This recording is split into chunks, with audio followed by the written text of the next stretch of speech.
Hello, my name is Leroy Blevins. Welcome to Mysteries and Histories. Over the years, I've talked about the JFK assassination, made tons and tons of videos on the JFK assassination and showed a lot of evidence and stuff like that. Okay. And we compare, I compare my research with other people's research, and I go over people, just testimonies and stuff to show what's true and what's not true. But, I get a lot of comments. I still get people disliking my videos and stuff, which, like I said, everybody has their own opinion and everything else. And I also got other people out there saying, no, well, I'm wrong about this or I'm wrong about that.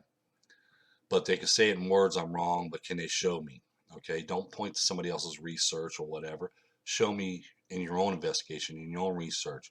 Tell me how much time you had in doing that research. Tell me how much time that you spent doing that research.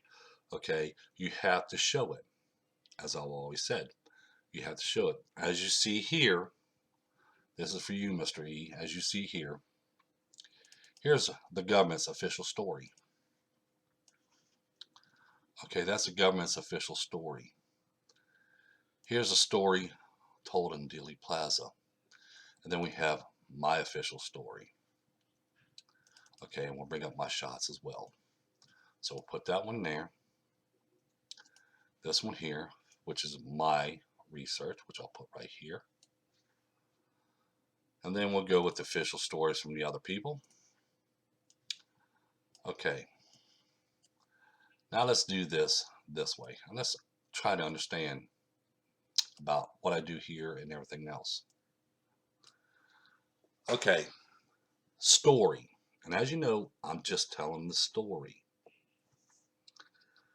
A government story. Oswald took 3 shots that day. One missed shot hit the curb. The magic bullet shot and the fatal headshot JFK from the 6th floor Texas School Book Depository. Basically, we're doing a summary of this. Then Oswald killed Officer Tippit. Then Jack Ruby killed Oswald. There you go. Closed book. Done. That's basically it. Now we have the stories told by, which I'll raise and shrink, raise and shrink. Then we have the stories told at Dealey Plaza and other researchers and stuff. We have Malcolm Wallace on the 6th floor Tech School Book Depository. Charles Nicoletti in the Dow Tex building somewhere, magically somewhere. Charles Harrelson behind a picket fence. James Files behind a picket fence. Lyndon B. Johnson behind the JFK assassination. Jack Ruby hires Officer Tippit to kill Oswald, but Oswald kills Officer Tippit, and then Jack Ruby had to finish the job and kill Oswald. Again, and then we had the umbrella man waving his umbrella up and down. Charles Nicoletti. No one knows whatever shots he took. No one's going to know about that. The shot that struck JFK in the back, that came from Malcolm Wallace on the 6th floor Texas School Book Depository, not Oswald. Charles Harrelson did the throw shot to JFK. James Files did the fatal headshot to JFK. That's it. Where the curb shot came from, no one knows. Where's the shots to the windshield, the chrome, the manhole cover? No one knows. No one talks about them. That's nothing. Their official story is 3 shots fired, basically. Charles Harrelson, James Files, and Malcolm Wallace. Jack Ruby hired Tippit to assassinate Oswald, but Oswald was quick and fast and assassinated Tippit. Jack Ruby kills Oswald. Lyndon B. Johnson behind it. That's it. That's our official story. Now let's go with Leroy Blevins, me. All right. There was a gunman on 2nd floor of the County Records building. Okay, we have images of that.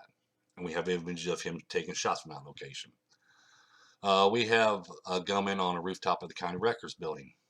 Again, we have images of the gunman with his rifle, firing his rifle from that location, and shots occurred.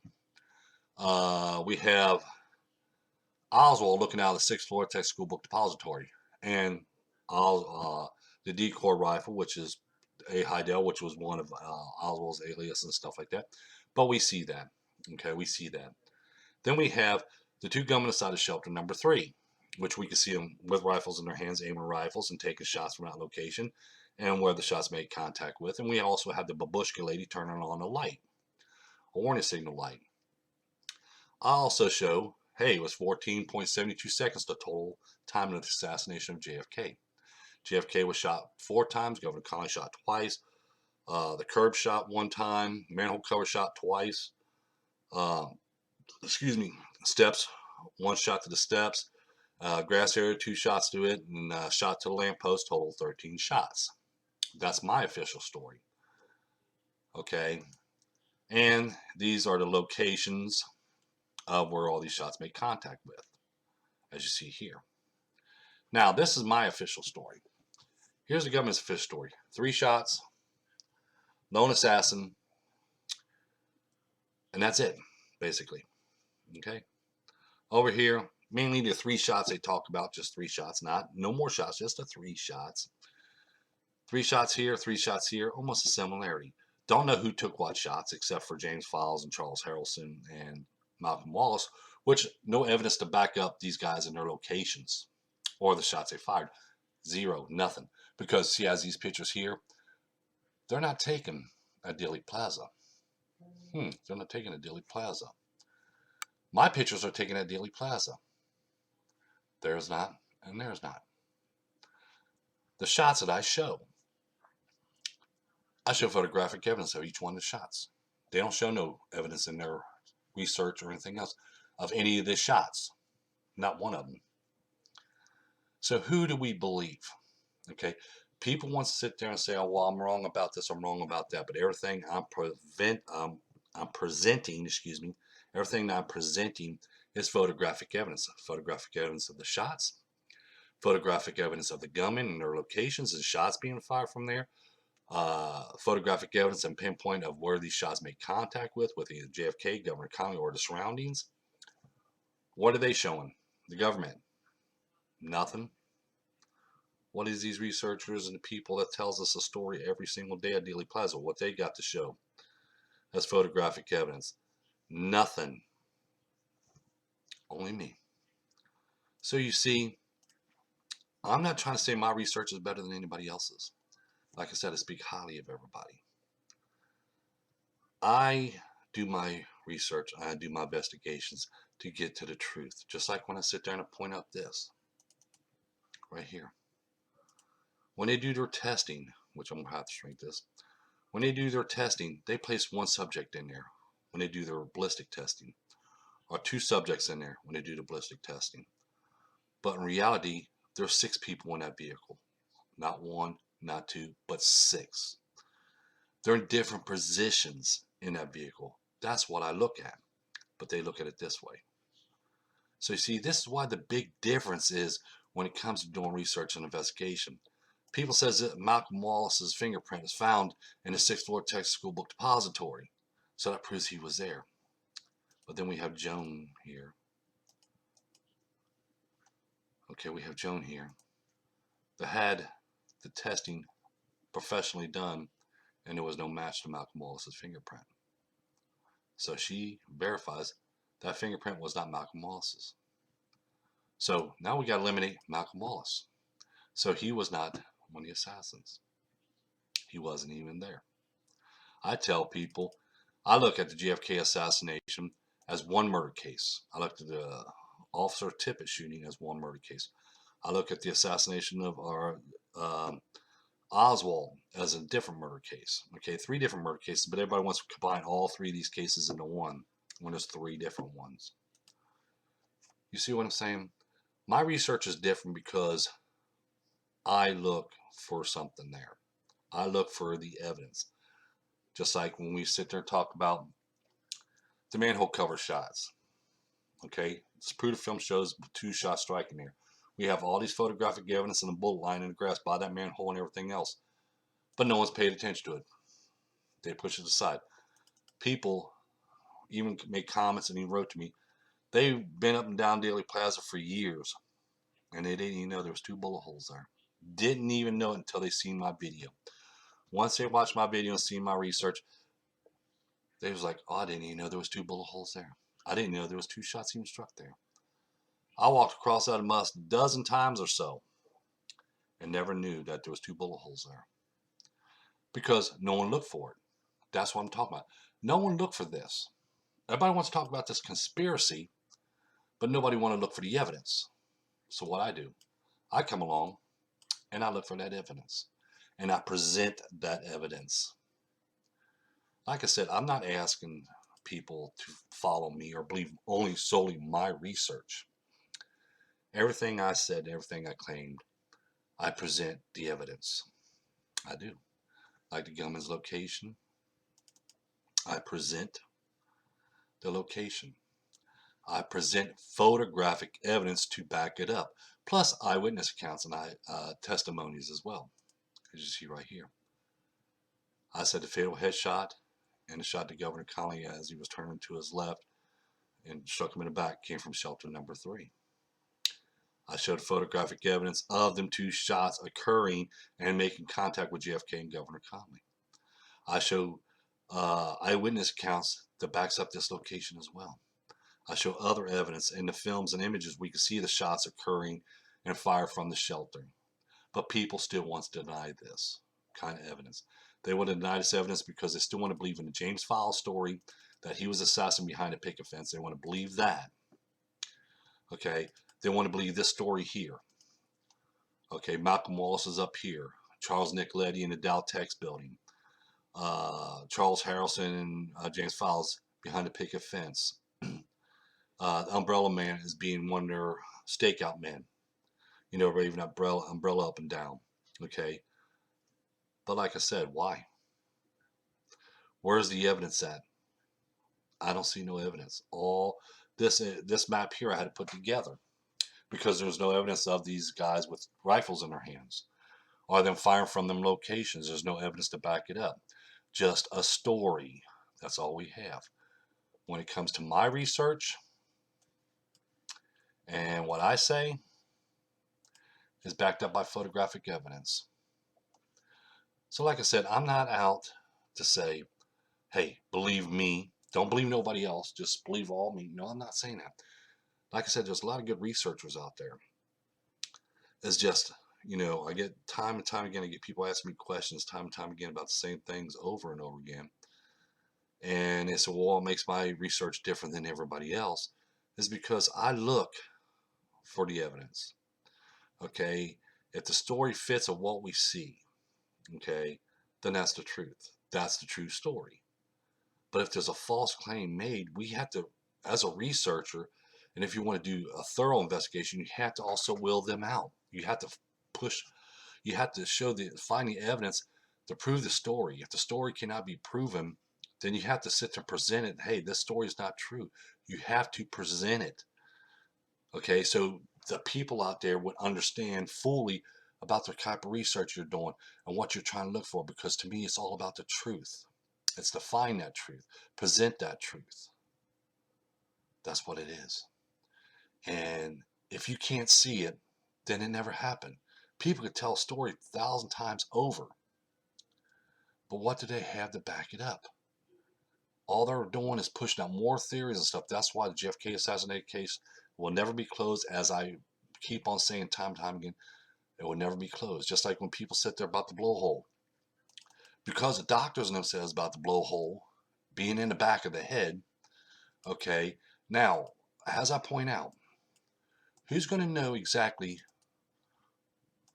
and this is the truth, and this is even by eyewitnesses, and this is by eyewitnesses and all, and I'll bring this and I'll say this time and time again, who's going to know more about where that fatal headshot made contact with and JFK's head opened up than these 3 people here, which was front row center in the JFK assassination.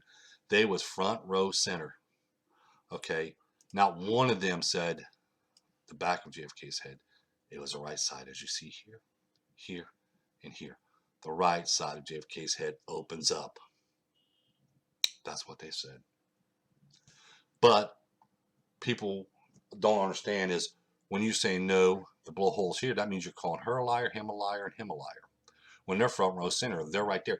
And what gets me is they was there. We wasn't, as researchers and stuff, we was not there. So how can we tell? Okay, that's why we do investigations. That's why we do research. If the story does not fit, then does not fit with what we see, then it's not true. But if the story fits, and what we see is the truth.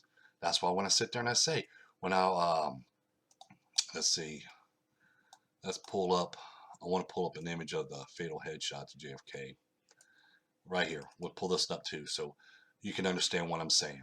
Okay, please give me a second here. Okay, I'm going to pull this up here. Mr. Spruder, Bill Newman, Mrs. Newman. Whoops. Frame 313. We'll zoom in on frame 313 here. Okay, we're going to zoom in just a little more. Right here, as you see, Zapruder film shows us the right side of JFK's head open up. Front row center, she tells us the right side of the head. Bill Newman, front row center, right next to his wife, right side of the head.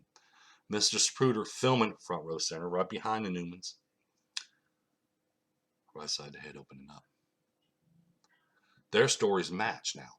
Their stories match on what we see in the films and images and all this stuff of right side of JFK's head opening up and blowing out.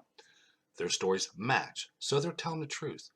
But with researchers out there saying, no, the blowhole's back here, that this has all been doctored and stuff, that means you're calling Mrs. Newman a liar, Mr. Newman a liar, and Mr. Zapruder a liar. You have to be calling them a liar because they said what they're telling us is what we see. Now remember, they was telling their story, and they still tell their story today, except for Mr. Zapruder. He passed away some years ago, God rest his soul. But they're still telling their story even to today, the Newmans are, where this side of his head opened up. Shots came from directly behind him. The story never changed. And remember, no one's never viewed these films. No one's never viewed these films or images until Robert Groden brought them out. When Robert Groden first brought the Zapruder film out to the public, that's when everybody starts viewing it. Am I correct? But their story was still the same as we see in the films and images. Okay, now remember, the government didn't use his testimony, her testimony, or Mr. Zapruder's testimony. But all they went ahead and doctored this film up. But their story is the same thing as we see in the Zapruder film. Hers is not. Beverly Oliver's not. Gene Hill's story is not. Which I show you in the Zapruder film, Gene Hill wasn't even bothered paying attention to the Kennedys. She was too busy looking at the police officers when the fatal headshot took place. Okay, I even show photographic evidence of where that shot came from. And Mr. Bill Newman says the shots came from direct behind. What's direct behind? Shelter number 3. Mr. Zapruder, first testimony, assassin was right behind him. Shelter number 3. You can see the sniper's view that he took when he took that shot. What's it going to do? Push JFK off to the left, as we see in the Zapruder film. It matches. The location matches. The angle of the shot matches. Okay. Testimonies of eyewitnesses saying this side of JFK's head opened up. Okay. They match what we see. So they've got to be telling the truth. Right? But the people's story that don't match and what we see, that's false stories. Am I correct? So, like I said, I make my videos, I present my videos, I present my evidence and stuff like that. And as I say, I match these stories up. If they fit in what we see, then we believe. If they don't fit in what we see, then it's just a lie. So now we can figure out the fact and the fiction in the JFK assassination. That's what I do here. I want to make a short video here. I don't want to go into too much more detail because I got things I got to do around here. But don't forget that like button. Don't forget to subscribe. Don't forget to tell your friends about us. Always in the description down below, you're going to find us out where you can order my book, Evidence of Conspiracy, the only book you ever need in JFK assassination. In the JFK assassination, Evidence of Conspiracy on paperback or Kindle. Always in the description down below. Again, don't forget the like button. Don't forget to subscribe. Don't forget to tell your friends about us. Thank you. You all have a pleasant day.